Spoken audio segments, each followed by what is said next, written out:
talk about line integrals, and I discovered that this may be something that I need to mention as well, and we didn't get a chance to cover in class. Suppose I have a line integral look like this. It's listed just as sine function. Here's a sine function.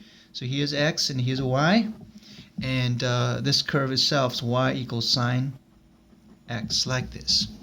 Last time we discussed that when we do these integrals, we always draw these lines like this. So in other words, essentially, suppose you run from along the x-axis, we draw a line like this. So we're going to just write down this is the x1 here and this is x2 here, like that.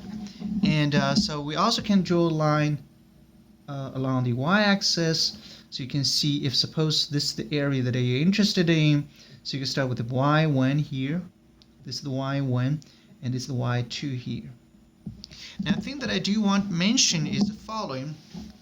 For these integrals, of course, you do the integration along the x-axis and the y-axis is completely equivalent. But if you do the integral along the x-axis, it is really non-trivial. Let's start with x1 all the way to x2.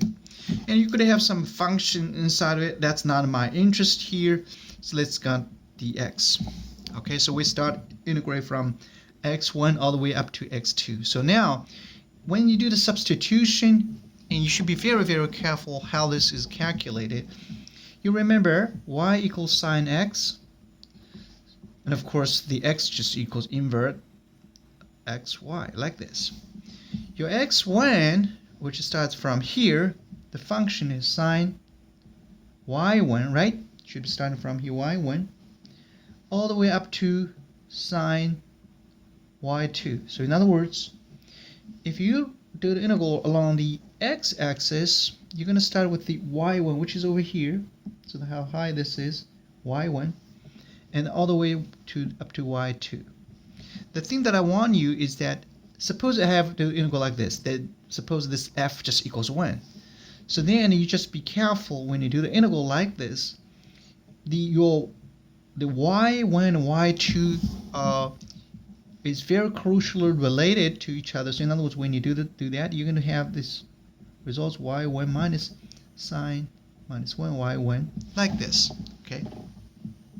I hope you can see this. Now, when you finish it, you will find out that if you do the integral from y direction, so y essentially start from here. Did you see here 0? You see that here's a y 0. y1 equals 0. Did you see here y1 equals 0? And then if you integral over here, and y2 is also equals 0. Did you see the problem?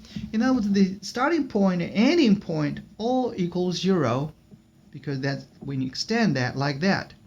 And of course, when you do this, you're going to get zero results.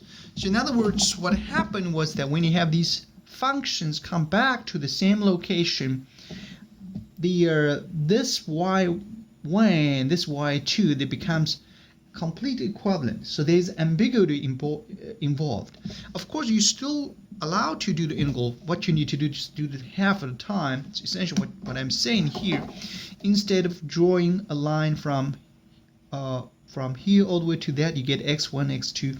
So you like this. Instead of you get x1 here and x2 here. So in other words, this point x2 here. So then you add these two functions up, and it will work. So, but just to remind you, you should not just put these limits there and with clear thinking what is actually happening. And this is just one reminder. On the other hand, if you do the integral from along the y-axis, a whole lot simpler, because y-axis there's no such ambiguity. You see in the beginning is 0.